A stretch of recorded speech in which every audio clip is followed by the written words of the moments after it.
Good morning, everybody. So today we're going to talk about control and self-control and just a generalized post. So, I was reading my leadership book and I was giving some thought to what control is, and the fact that I've always kind of been rebellious against control. I don't know if that's because I had a strict dad or what, but I also had parents who taught me that I didn't really need rules to know how to act, though. Let's take note that rules and laws are very different things, too, though, right? So, rules are, meant to keep people safe, I feel like. Laws, some of them may or may not be, but other laws are just meant there to keep people who are in control, right? So, I was thinking about my time working with juveniles and placement, and um, I really came to a profound realization that I would try to explain to these kids because they would really be a lot of times or sometimes aggressive towards each other or fight for authority and things like that. However, what I tried to explain to them is there is a huge difference between control versus self-control, and really where the power's at is in self-control.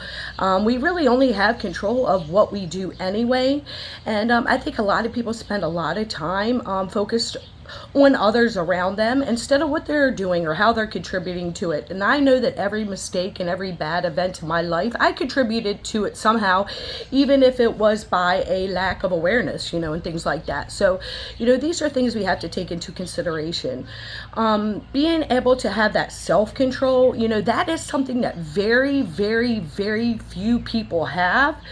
And sometimes people in control even have very little self-control. So I think those with very little self-control try to control more their external environment, and do sometimes tend to end up in positions of authority or managers and things like that.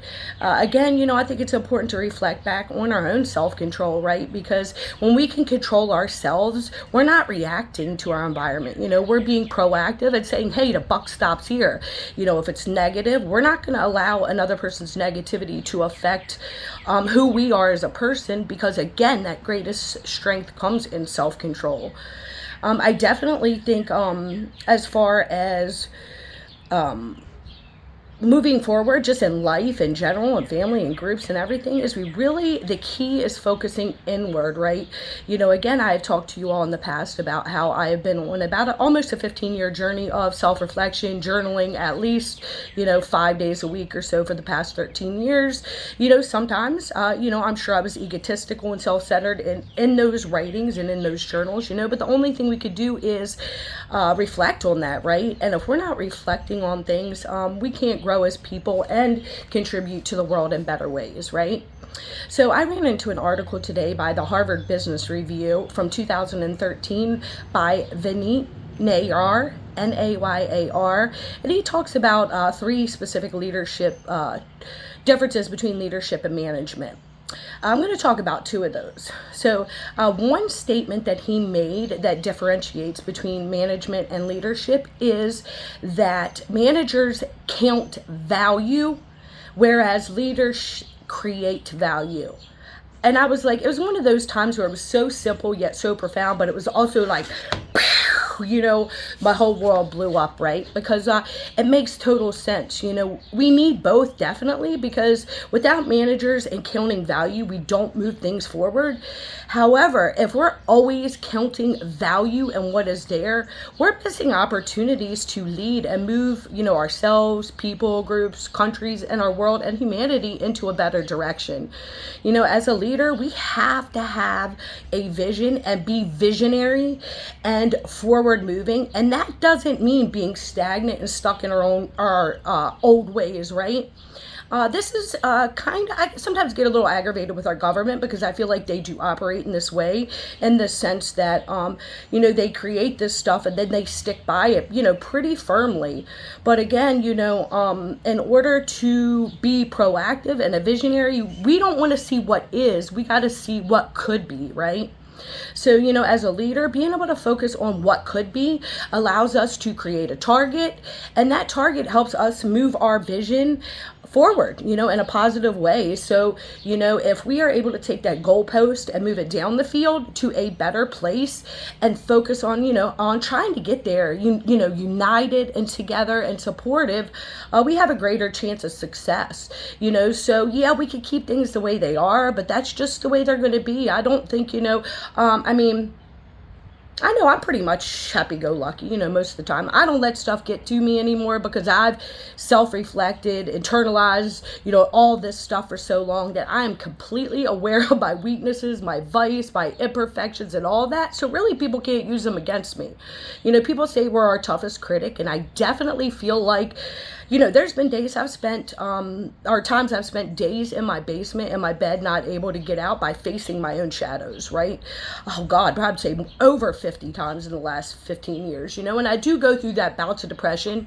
That is where, it is helpful to have bosses and leaders like my boss, Mr. Bill, and different bosses that I've had along the way, because usually when I'm sick, I can make it to work, but when I'm mentally sick and I need a few days because I'm confronting these shadows, they are so awesome and understanding and really, really supportive. So again, that goes back to that great leadership, right? But just being able to confront those issues within ourselves so that, we can, again, be visionaries and see what could be instead of what is. And that way, if we have a bad situation in any way, we can always make it better. And even if we have something great that is working, having that vision down the line, that gives us something and a way to take something that is good and make it great and truly awesome, right? Definitely some cool food for thought.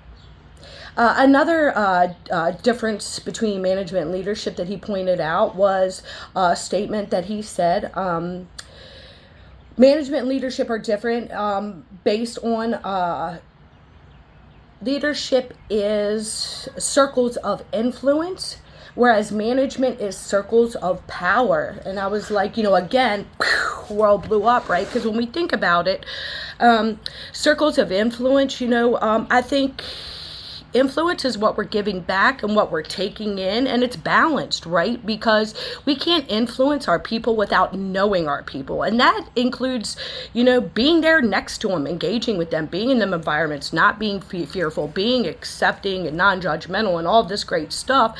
However, those people that you're hoping to help influence are also going to influence and inspire and engage us, especially in times of weakness or times where we might be doubtful and things like that. So definitely really cool concept. Whereas if you think about it, it is very true that management and hierarchy is set around circles of power, right? So people are given titles, they're given authority, they're given levels, statuses, financial brackets, whatever that means, and it's meant to keep them into an authority. This is why it's important that the world has, all of these great leaders. Again, Mr. Nayar from that Harvard Business Review article, he mentioned, how do you know you're a good leader? And he stated that it's not by the people within your group, organization, or family, or whatever you're affiliated with. It's not based on them coming to you for help. It's based on the people outside of your group, right? Outside of your organization, outside of your family, outside of you that you're willing to help. How many of them come to you for help? And again, that's a great way to, determine if you're actually being able to influence people and be positive. Again, there is ways to influence people in positive ways, and there's ways to influence people in negative ways. Again, I've seen it in the juvenile placement.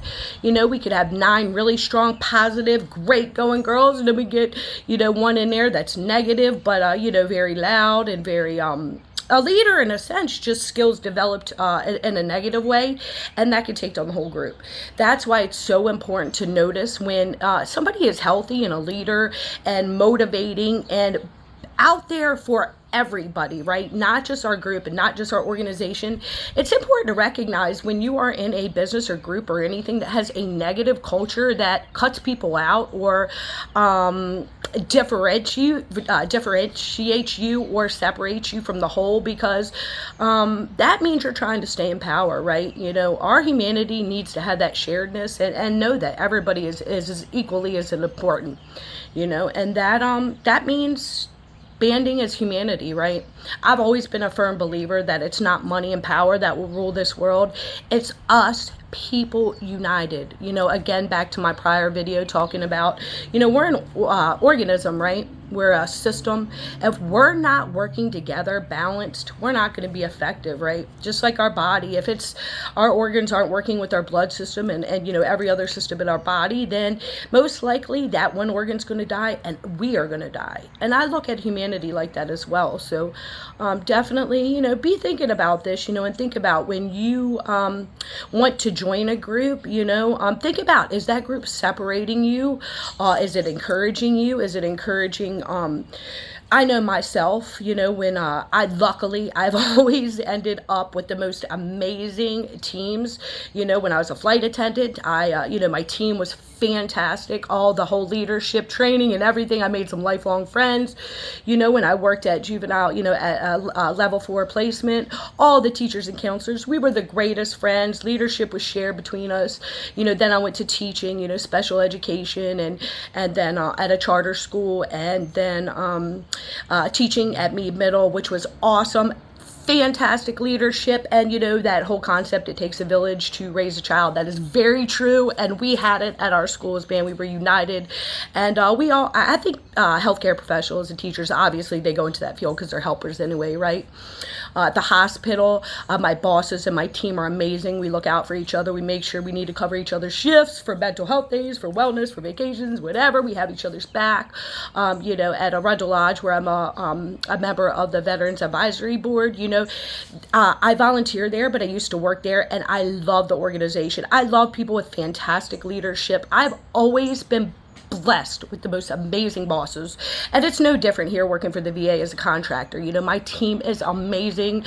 My leaders are people that I aspire to be like, and I can genuinely and honestly say that I've never made a ton of money, but every organization and every leader that I've been blessed to work with, the team and the leadership has been awesome, and even lately here at last year at Crisis Response, which, I'm going to be doing my second year MSW internship there this year as well. Great organization. The leader, open door policy, you can go to her. They encourage ideas and people coming together for projects and creating new systems and new programs to help people in our community, right?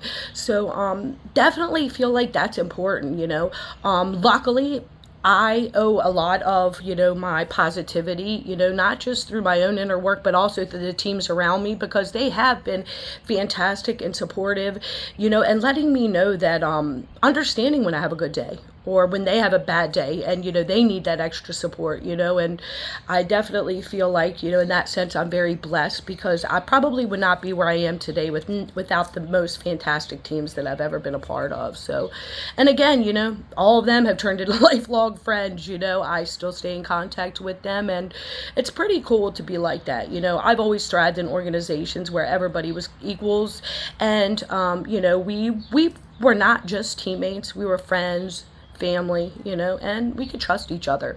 And I love that. And so, my question to you is, are you within an organization, a family, a group, whoever you're affiliated with or you spend most of your time with? Are they positive? Are they encouraging? Are they uplifting? Because if you are a genuine healer, leader, and you want to move others and humanity in this world into a better place, it's going to take a lot of strength. And that strength you're going to need. And if you're around people that are going to be constantly draining because it's so overwhelming, then you're not going to be able to put out your amazing gifts to the world. So, just keep that in mind. Again, you may be one of them really strong people, though, that know, hey, I may be one person, but I can get in there and I can change that whole group of 10, and I can take 10 negative people and I can make them positive. I know I have those days, and I feel like I've accomplished that a lot in my life, but I've also had those other days where, I spent 3 days and couldn't get out of bed. So, good and bad. We all have good and bad. We all have good and bad thoughts, times, experience, people, and we need to appreciate that, show grace, be loving, and be accepting. Again, words of Ziggy Marley, love is our religion. Take care, everybody, and God bless.